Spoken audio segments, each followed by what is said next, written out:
England makes history by winning first major women's tournament in a dramatic Euro 22 final against old rivals Germany at Wembley.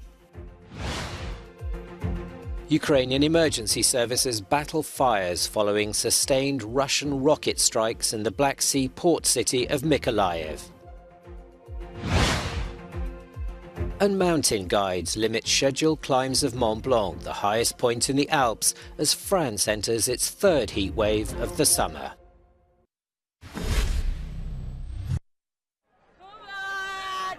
A raucous record crowd of more than 87,000 celebrated England's win. And the scenes of jubilation spilled outside Wembley Stadium. The first time England has won the European Championship, a significant moment for English football and for women's sport. It was just phenomenal. It was the atmosphere was unbelievable in there. I've never experienced anything like it. The last time it came home, women's football was banned, so to see the improvement from there and to see that support, it was absolutely amazing. It was very exciting. At first we thought Germany was going to win because it was 1-1, and then they scored the amazing goal, and then England won. It's the most amazing thing in the whole entire world, if I'm honest. I think, women's football all the way. It's a little bit too late, but it's finally here. It's all good. And now you can celebrate. We definitely can. It was the highest attendance at any European Championship finals match played by either men or women. It's wonderful for sport, women's sport, not just in this country but across the world, that so many people are turning up, not just for England but to watch football and females play, and it's just wonderful to see everyone come together, males, females, just enjoying it, and what a result in the end. 56 years since England last won a major championship, and just like 1966, England beat Germany in extra time. As much as it hurt to sit there listening to everyone, like the 85,000 English people singing the songs, it was great to hear that for women's football. Historically, obviously Germany has a high standard in winning in these finals, and Wembley's always very special, so it does hurt a bit, but I've lived in the UK for 15 years now, so not entirely upset, let's put it that way. A night that will go down in English sporting history, a memory for many to treasure, and a groundbreaking moment for women's football. Luke Hanrahan, Euronews, London.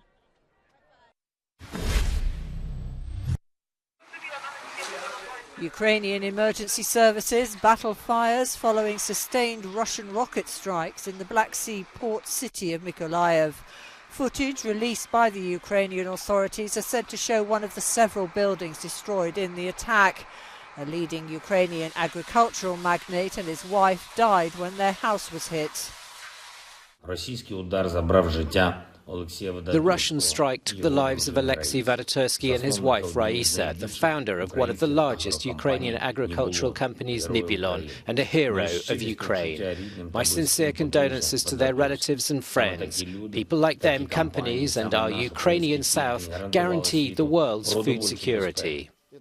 Russia's defense ministry claimed Sunday that its forces had eliminated up to 100 nationalists and 25 pieces of military equipment in Kherson and Mykolaiv regions. The Russian pounding of Ukraine's eastern town of Bakhmut was captured on camera. Bakhmut, which is one of the few remaining cities under Ukrainian control in the frontline Donetsk region, is now at the centre of Russia's offensive in the east of the country.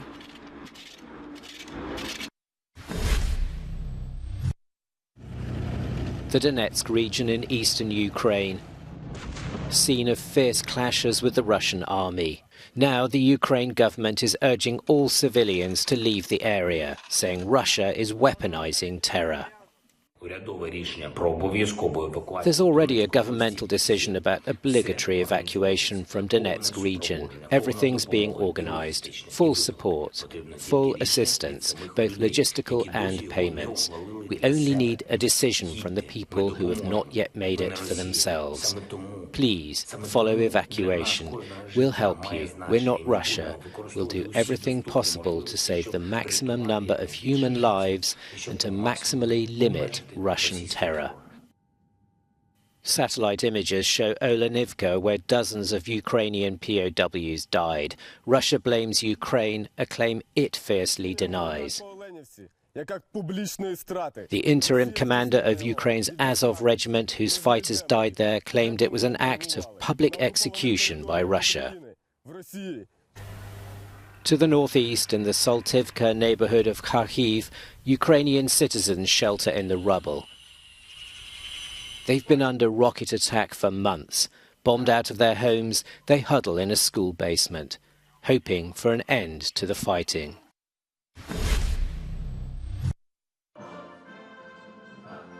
At the base of the Polish city of Poznania, where soldiers from the US Army are stationed, the compound has been renamed Camp Kosciuszko, in honor of Tadeusz Kosciuszko, a national hero in Poland known for leading troops in battle against the Russians and also coming to the aid of the US in 1776 when he joined the war effort against the British. We have just witnessed a very important event, therefore it's a symbolic event. It shows very strong, very close relations between Poland and the United States. These relations are very deeply rooted in the history of both our countries. Deepening the ties between our nations. Never has this been more important than today as we witness Russia's unprovoked aggression in Ukraine. The renaming comes as Russia's war in Ukraine rages on and Poland becomes an increasingly valuable NATO member. Firmly on Kyiv's side, the Central European nation shares the borders with Ukraine and, like the US, supports policies that aim to sanction Moscow. As tensions escalate, the US is boosting its military footprint there.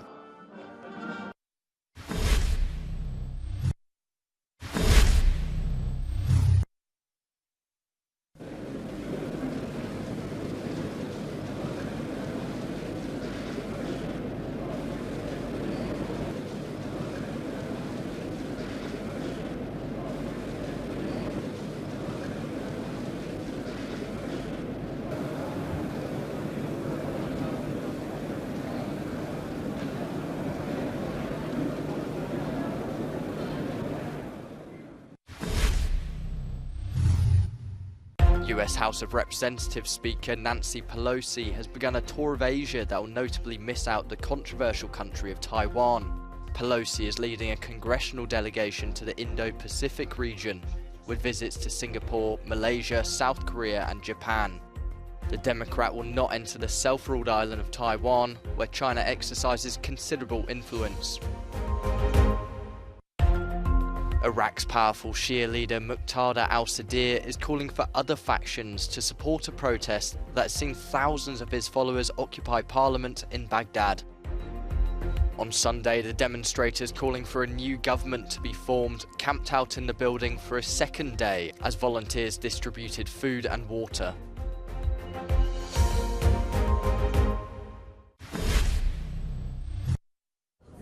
As France enters its third heatwave of the summer, mountain guides in the alpine region of Chamonix are limiting scheduled climbs of Mont Blanc, the highest point in the Alps. They feel access to the 4,800-metre summit is becoming too dangerous because of repeated rockfalls linked to a drought caused by extreme climate conditions. A lack of snow during the winter has also left vast stretches of bare grey glaciers crisscrossed with crevices, making already dangerous routes up the mountainside even narrower and more treacherous. It's no more than sort of 10, 12 inches wide, which is really crazy. So yeah, big change. Yeah, big change. It's quite frightening to see how it's disappearing. They cancelled the trip to Mont Blanc because of the weather, and I think the guides know the area and they know the conditions, so that's fine for us. We can do it somewhere of the year. It's not just the Alps that are warming up. Last month, a 200-metre-long crack appeared on the Marmolada Glacier in Italy's Dolomites.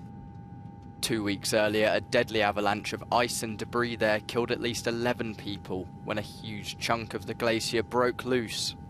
Experts say warming temperatures are to blame.